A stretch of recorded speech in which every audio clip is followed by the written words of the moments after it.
Welcome to the Everything Board Games podcast. We've got the scoop on the latest board game news, reviews, and interviews. So gather your family and friends and get ready for a board game good time. Plus, don't forget to check out our sister site for the best board game giveaways, thegiveawaygeek.com. Ready, board gamers? Let's get things rolling.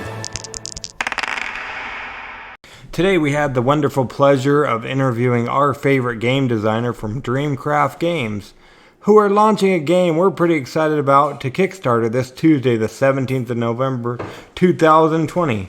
It's definitely worth a listen. Reminder, if you're catching this on Getting Geeky with Game Relief, all of our episodes going forward can be found on Everything Board Games podcast. Apologies for the slight echo in the audio as we were recording this in space. Welcome to the Everything Board Games podcast. Today we got a special treat for you. This game is about to launch on Kickstarter from Dreamcraft Games. It's USS Freedom, and we have the privilege of bringing one of the designers on with us. It's Aiollus. Did I get that right? Of course you did, Lake. How are you? Thank you for having me. Not too bad. Thanks for joining us. Even though it's on a different podcast, we really appreciate you coming back on to talk to us. I guess I didn't scare you away last time? No, we're always with you, Lake. We're just following wherever you go, so do not worry about it. Well, that's great to hear. Now, before we dive into your new game, let's rewind a little bit if we could, in case anybody missed our last episode of Getting Geeky with Game Relief when we sat down. How did you get into playing tabletop board games? Well, our background is from role-playing games. We're role-playing games for years and years, and also loved board games.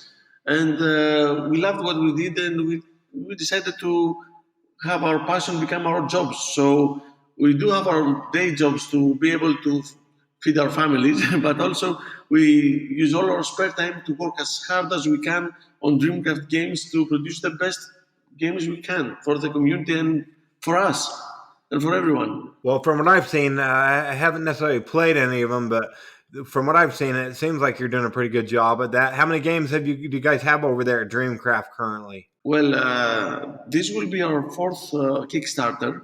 Our first game was Theosis, and it was funded on Kickstarter. Then its expansion got also funded on Kickstarter. Then we did Aiollus, which did really, really much better than Theosis, and we were really satisfied with it. And now we're getting out with USS Freedom, which is our more ambitious project, which we hope that will go even better. I hope so too. What can you tell us about USS Freedom? Well, USS Freedom is it's not very similar to other similar games. It's a space-themed game. It's an open sandbox, open world, free roaming game where you are in a spaceship. You command the spaceship, you can go towards any direction that you like. There is no predefined scenario that will guide you in any way. And you have 11 different winning conditions for the campaigns that you play, and you can win with either way. So you go into the spaceship, you roam towards anywhere, you discover things, interact with aliens, see different space phenomena, maybe visit planets, the aliens on the planets. You can trade with them, you can have diplomatic relations with them, you can fight them, you can find the monsters, you can hunt down enemy spaceships in space, or try to evade and get away from titans, huge monsters in space. You can see freighters in space where you can actually protect them against pirates, or you can become the pirate yourself and attack them and loot them. You can do whatever you like.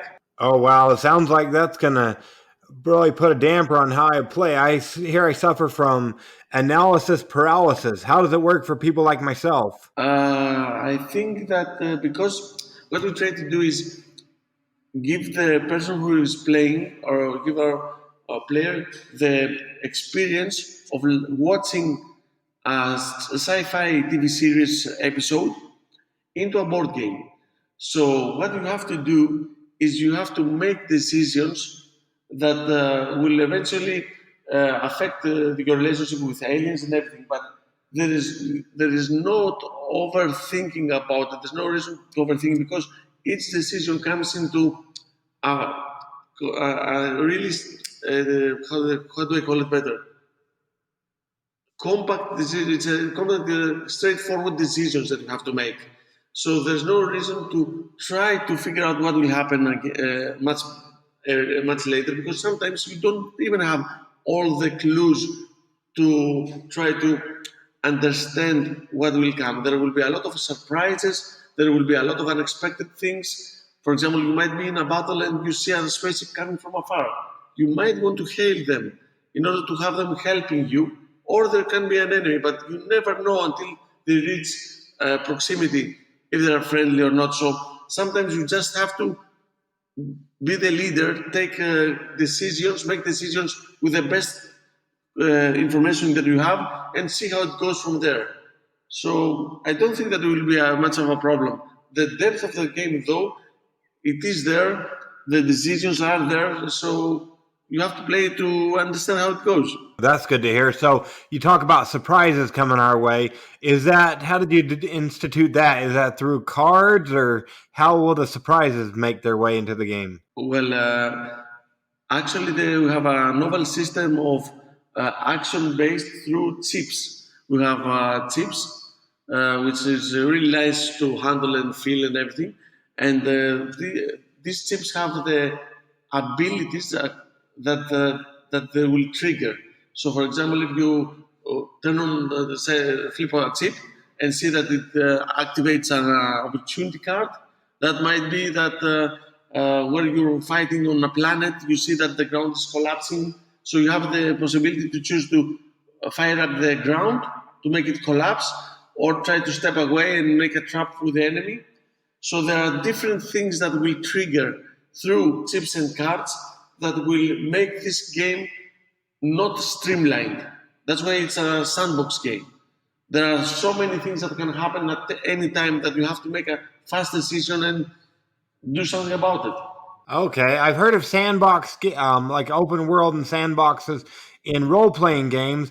Are there other open world sandbox board games? Yes, of course there are a lot of sandbox board games out there. Not that many because the thing is that when we try to make a commercial game for people to buy it and make profit, the problem is that you have to limit the amount of work you do for a project. And this is why some projects have limited content in order to be able to create the game fast and give something to the players. Now, the difference with the sandbox game is that if we want to give a possibility for you to do whatever you like, we really have to make a lot of content. And this is not very economically wise a good idea. On the other hand, we don't do this for profit.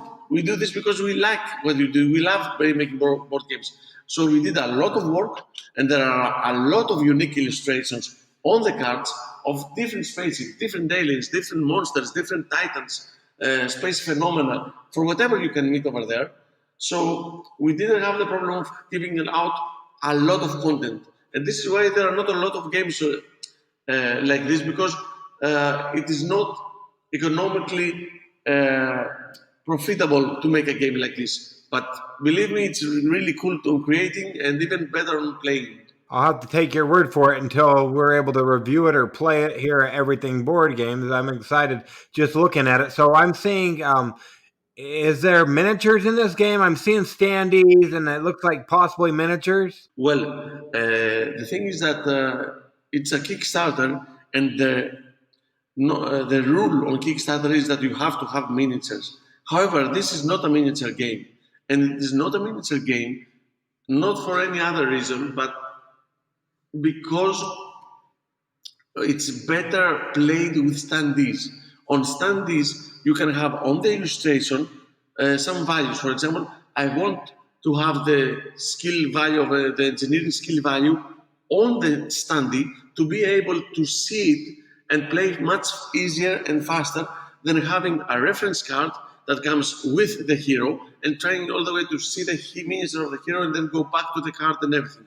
So the game is much easier played with standees. Having said that, This is only one part of the game. We have 3 different boards that things happen simultaneously. So you have the interstellar board, which is a neoprene mat, and over there you have the space miniatures. So this is somewhere where we could put the miniatures in, and we love miniatures, we know from our previous games. So we do have miniatures. We have 5 different miniatures, and they're going to be painted with inpost, so they will look metallic. It's amazing. If you see the photos on our Kickstarter page, I'm really sure that you love them. So this is where miniatures happen. Then you zoom in into the spaceship board, where you see all your heroes, your crew of the spaceship as standees, and these also they might go to beam down to a planet or board an enemy ship. So you have another board, which is 2-sided board, where you have from one side the area of the planet, the planet's surface, and on the other side you have the actual base, the spaceship base. So they can beam wherever they want. Okay, that's pretty cool. And also, it looks like there's little gem things. What can you tell us about those? Well, what we liked in games is, because we are also a collector of board games, we like a board game to be value for money. We want to take a lot of things, a lot of content from inside the box, outside into the table, and we want it to be fulfilling to the eye, to feel that you're playing a rich board game. That's why we have 3 boards. That's why we have miniatures. That's why we have the neoprene mat, and we have also electroplate cubes. You have chips, a lot of chips, which are really good, tangible, and we have crystals. Now, crystals is my favorite component on games. So I think this game has more crystals than any other game that we have encountered. So we have about 270 different crystals. So it's really nice. We have pouches that these crystals go in, and we draw those crystals and use them as mana, and it's really amazing. Yeah, I'm looking at one of the pictures with the presents it has on the table, and it looks pretty cool. Does everybody is it just the 3 boards? Is that for all the players, or does every player get 3 boards for themselves, or how does that look? No, it's actually big boards. It's the spaceship board, for example, the USS Freedom board. It is the maximum size of board, so it's about 60 times 60 millimeters. So it takes the whole table.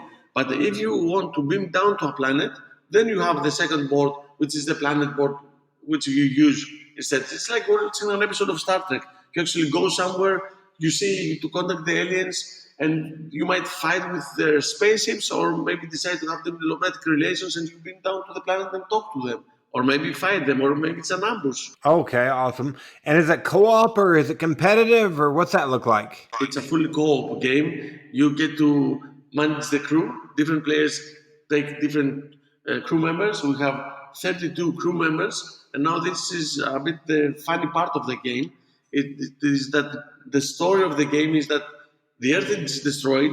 It was an accident. There was a huge space battle, and there was a comet floating somewhere used as a weapon from one faction to the other. But it didn't strike its target, so it just continued and destroyed the Earth. Now, before all this happened, there was a prototype ship that crash landed near a Comic Convention Center. Now, all the people who were on the Comic Convention Center thought that it was something like a very nice exhibition, and that the effects were really great, and they thought it was part of a demonstration. So they just went inside the spaceship, and the spaceship took off. So these are the last survivors of Earth. Now, things are not pessimistic. We can undo what happened. There is time-bending chrono machines and technology out there, but only the 11 of the most important alien civilizations have them. So what you have to do is you have 3 years to be able to undo the destruction of Earth. You have 3 years, which relates to 36 months, with each month being a game session, where you have to do something to convince an alien civilization that the Earth is not actually, it doesn't need to be destroyed, and we can undo this. Now, different civilizations might require different things. If you try to convince warmongery civilization, he might want you to attack their enemies. If you go and conduct a more scientific oriented civilization, they might want some help with investigating some strange phenomena. So you can go wherever you like in space, and you can try to win the game with all 11 different winning conditions, but at the end you will have to select where you will focus on if you want to finish and complete the campaign before the 36 months or 36 game sessions end. Can you lose? Of course, you can lose. Maybe there are 36 sessions will finish and you haven't met the criteria, you haven't persuaded them. Or most likely, in your first attempt to play, you will lose a crew member, one or two cosplayers at each episode, at each session. So you might start with 32 heroes, but at the end, you might not have enough to properly pilot the ship and you get destroyed. So I think that you will lose on the first campaign. I don't think that you will make it. However, you can over start again and try to play it correctly this time. Yeah, so I love what I'm seeing. I love what I'm hearing about USS Freedom. And you say it launches the Kickstarter this upcoming Tuesday, the 17th of November. Is that right? And how long will we have a chance to back it on Kickstarter? It will be on Kickstarter for 18 days. So it will end at the first days of December, 4th of December, I believe. What is it going to cost to bring USS Freedom to my home, like if I back it on Kickstarter? Well, when backing a Kickstarter game, you have to pay for the game and also pay for the shipping cost. Now, we did try to have the shipping costs as low as possible, and we are absorbing some of the costs, in fact, to have them as low as we can. And now the price of the game, it's not announced yet. It will be announced on the Tuesday of the Kickstarter. But I can tell you that we will try to lower the cost as much as possible because we see what's happening out there with the coronavirus. Things are really difficult and the economy is going really bad. So people do not have a lot of money to spend on games, and we do not want to have a home that doesn't have a game just because someone was thinking, if it was a bit more economical, I could afford it. Now I cannot. So we will try to give out the best price we can without being a complete loss for us, and we will try to have a really good price, much better than other projects. Okay, and they can click the link in the show notes to be notified when you launch. Is that right? Well, if anyone wants to have a look at our pictures and see more what this game is all about, we strongly suggest that he clicks on the notify me button and have a look at it and see what this game is all about. Yeah, for sure, definitely. And they can also see, look at Board Game Geek as well. It looks like there's like a bunch of pictures, and it looks amazing from what I see. So they go ahead and take a chance on USS Freedom and back it on Kickstarter, so you don't overpromise and underdeliver. When would they anticipate being able to play that? Now, the thing is that we usually, when setting goals with miniatures and everything, because we have to make the molds, and it does take time to have a lot of. If you want to have a good game out there, you must do a lot of quality assurance with the factory. So that means that they create the board, they send it to us, we give them feedback, they create it again, they send it back, and again feedback in order to have the best game that can be manufactured. So usually we're thinking of about 12 months to be able to have the game on their horses. Having said that, we will work as hard as we can, and we have a really, really good relationship with the factory who is making them. They're making all the great games and the best miniatures games. So they're quite good at their work. So we will try to deliver the game as fast as we can. Okay, awesome. That's great to hear. Because, yeah, this looks like a game that I know I want to get on the table for sure. Now, when it comes to USS Freedom, what makes your game stand out that if my audience likes what they hear and they like what they see on Kickstarter, why should they back it today? What should they benefit today? First of all, we are going to have a much better price on Kickstarter than on MSRP. So that means that if you go and buy the game from a store, then you'll have to pay much more money. So buying the game from Kickstarter actually is more economical because it's much more cheap that way. It's more expensive in a store. We have a discount for people who buy it on Kickstarter. But having said that, that's not the only thing. The thing about Kickstarter is that you become a backer. You're not a client. You're not buying a game. You are helping an idea made real. You are creating. In your own way. You're supporting the creation of a game. So if they see this game and they see that okay, this game is value for money. I take so much content for such a price. And in comparing it with other Kickstarter games, it's much easier, much cheaper, but it gives me much more and much more gameplay. Then you say, okay, I want this game to be created. If this game is not funded, which I believe that we will be funded because we have so many followers already, but you're participating in something good, in something nice. You're participating in something creative. That this game is out because I was one of the people who backed it and helped it and made it a reality.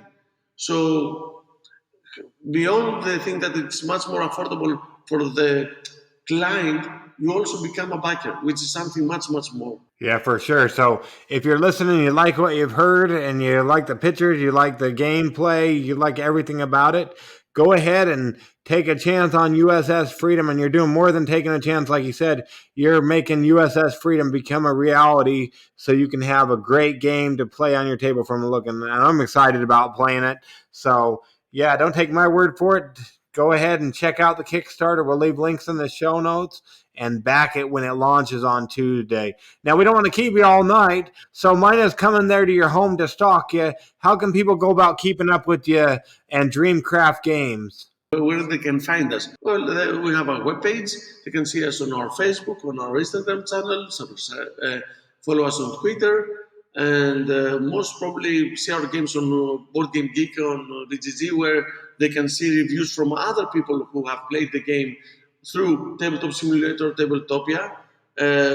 I invite everyone to go and have a look and send us a message to play with us. So either using Tabletopia or Tabletop Simulator, they can play the game with us, and we can show them the game. Okay, there you go. You can try it before you back it, maybe if you hurry. So there you go. Awesome. But yeah, like I said, we don't want to keep you all night, but we really appreciate you coming on Everything Board Games to tell us about a new board game that you guys are coming out with. We really appreciate it. Thank you very much, Lake, for having me, and thank you everyone for listening. And sorry for my accent; it's not that good. My English is not that good, but we're struggling. We're doing it. Well, I'm having a hard time. I hope I didn't slaughter your name, but we really appreciate you coming on. Thank you very much, Lake. Thank you. No problem. Thanks for listening to Everything Board Games. Make sure you're subscribed to the podcast so you never miss our news, reviews, and interviews. And check out our sister site for amazing giveaways at thegiveawaygeek.com. Until then, keep on rolling.